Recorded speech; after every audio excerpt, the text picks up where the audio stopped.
What's going on, everybody? Kalipus Tech here, coming back at you with another video. In this video, we're going to be doing a quick comparison between the Samsung Galaxy A14 5G and the Samsung Galaxy A23 5G. Now, as always, if you do want to learn more about either phone individually, be sure to check out the description, where I am linking to several other videos about them, as well as some information about pricing, availability, and some of my favorite smartphone accessories. But with that being said, let's get into it. So with the Samsung Galaxy A14 5G, we're getting a 6.6-inch 90Hz PLS LCD display with a 1080p resolution, a PPI of 400, and a 20:9 aspect ratio. With the A23 5G, we're getting a 6.6-inch 120Hz PLS LCD display. This phone also has a 1080p resolution, a PPI of 400, and a 20:9 aspect ratio as well. So in pretty much every way, the displays here are pretty much the same. The only difference is with the A23 5G, we got a 120Hz refresh rate versus 90Hz with the A14 5G. And honestly, this is really not going to make a huge difference. With the A23 5G, the movement on the screen is going to be a bit faster and smoother, and the phone in general might feel a little bit more premium to use, but honestly, you can't really tell the difference that much. So in general, again, in pretty much every other way, the displays are basically the same, and that being said, they both are really good. So if you're going to be consuming a lot of content like watching videos, using social media, browsing the web, no matter what you're doing, if you're after a nice display, you're not going to go wrong with either phone here. Now for storage, both phones are getting 64GB of internal storage with microSD card expansion too, so it's at least okay. On one hand, if you're really more of a power user, if you're constantly downloading all kinds of apps, games, stuff like that, you are probably going to want more storage than this. But at the same time, for the average user, as long as you're mindful of what you're putting on your phone and you make sure to offload stuff onto a microSD card whenever you can, you will probably get by just fine. But again, if you really are someone who typically wants a lot of storage, then you might want to get something else. Now for security features, both phones have Face Unlock and they both have fingerprint scanners right here on the power keys, so definitely a great spot for a fingerprint scanner. But starting with the A14 5G, let's give them a try.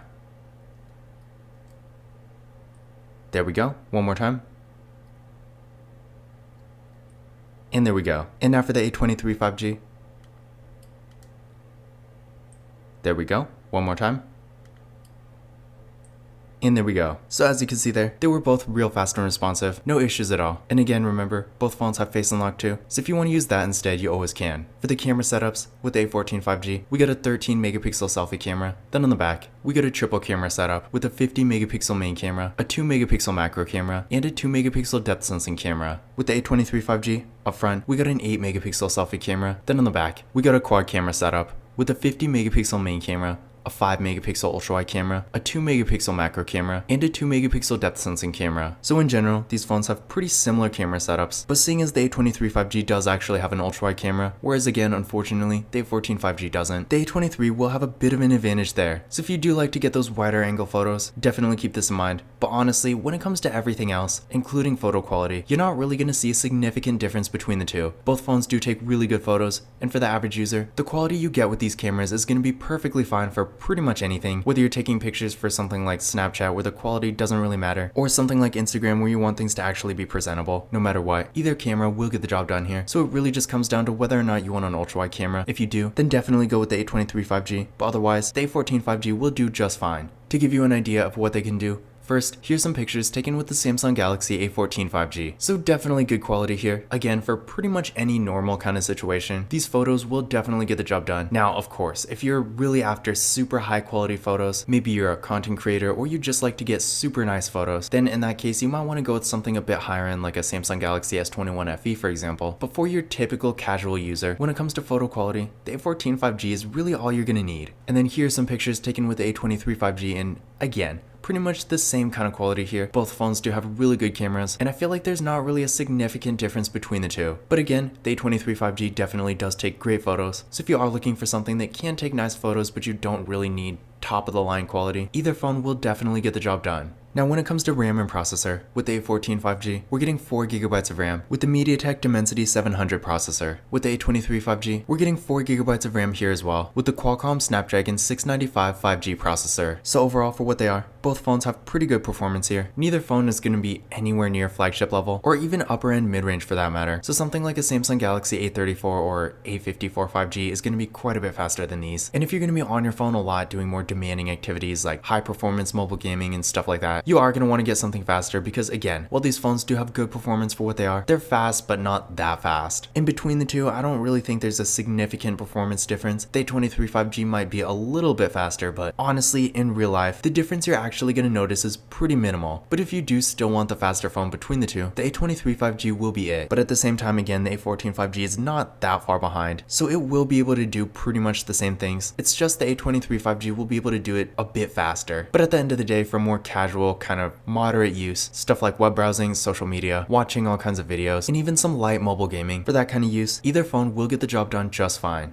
Now, I did run a benchmark test on each phone using Geekbench 6, and here are the results I got. So again, as you can see between the two, the A23 5G is a bit faster, but again, not really by that much. I mean, the difference is there and it is noticeable, but at the same time, it's not like the difference between an A14 5G and, say, the S21 FE or something like that. So while the performance difference is there, definitely don't expect it to be insane. But of course, again, if you want the faster phone between the two, you will want to go with the A23 5G. But for the average user, the A14 5G will still get the job done just fine. Now both phones do have 5000 mAh batteries, with the A14 5G supporting 15W fast charging and the A23 5G supporting 25. So that's really the only difference, and keep in mind, neither phone has a wall adapter. Well, maybe if you get it through a specific carrier, they might, but if you get these phones through Samsung itself, and you get a normal Samsung box, you're not going to get a wall adapter. And even if you did, it doesn't really matter, because to actually use 15 or 25W fast charging, you do need a charger that's that strong. But provided you do have one, of course, the A23 5G will charge a bit faster. Now, I've plugged the A14 5G into my 90W MacBook charger, and the charging speed is just fine. But if you specifically want the better fast charging between the two, the A23 5G will have an advantage. But otherwise, both phones have great batteries. A 5000 mAh battery in the US at least is pretty much the largest battery you're gonna find. So if your battery life and longevity is important to you, then either phone will be a great choice. For the software, both phones have Android 13, the A14 5G did come with it, and the A23 5G got the update in December, I believe. And while this doesn't really make a huge difference, keep in mind, the A14 5G will be getting one more major update. This phone should be getting Android 14, 15, 16, and 17, whereas with the A23, it'll be getting 14, 15, and 16. Now, obviously, this isn't really going to matter for everyone because not everyone is going to keep the same phone for 3 years or more. But if you do like to keep your phone a little bit more long term, then for the software, the A14 5G will have an advantage. In addition to this, both phones do have NFC, so if you like to use tap and pay, you won't have to worry about that. And also, I do want to point out, both phones do have headphone jacks, so if you have a normal pair of wired headphones, you can use them on these phones just fine. Now, you might be wondering why I'm even mentioning that, but keep in mind, pretty much any Samsung Galaxy A series phone above the A23 5G actually doesn't have a headphone jack, which in my opinion, I'm not really a big fan of that design. Even though I personally don't use wired headphones, I know a lot of people do, and when it comes to mid-range phones, taking away the headphone jack really just doesn't make sense. I mean, I guess I can understand when it comes to flagship phones, but it's always nice to have that choice. But in conclusion, which of these phones is better? Honestly, these phones are actually pretty close, but by a really slim margin, I would say the A23 5G is the better device here. I don't really even want to count the difference in the refresh rate because it's so subtle and not really noticeable, but it is there. The A23 5G has a 120Hz display versus 90 with the A14 5G, so there, I said it. But again, both phones have pretty much the same display, and you're not really going to go wrong with either. But aside from that, the A23 5G does have an ultra-wide camera, which is definitely something to keep in mind, especially if you're taking a lot of pictures. It does really give you a nice variety of features, whereas with the A14 5G, the setup isn't really bad, and again, it does take really good photos. But not having an ultra-wide camera was kind of disappointing. The A23 5G also is a bit faster. Again, not by much, but the difference is there. And it also has slightly better fast charging too. But on the other hand, the A14 5G is a year newer, so it's going to get one more update. And while this really isn't going to matter if you're not going to keep your phone for more than 3-ish years. If you are, then it is definitely nice to have. But besides those differences, I feel like these phones are nearly interchangeable, and honestly, when deciding between these two,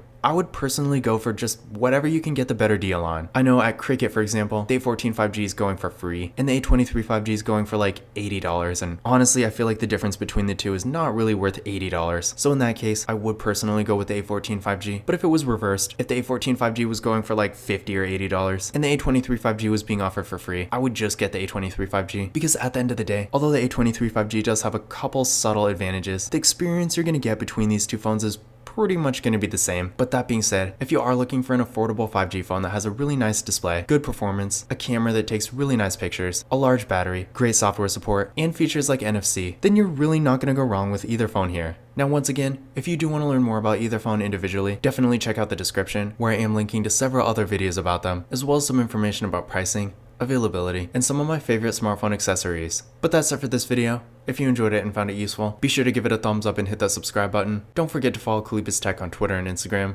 And as always, I will see you in the next video.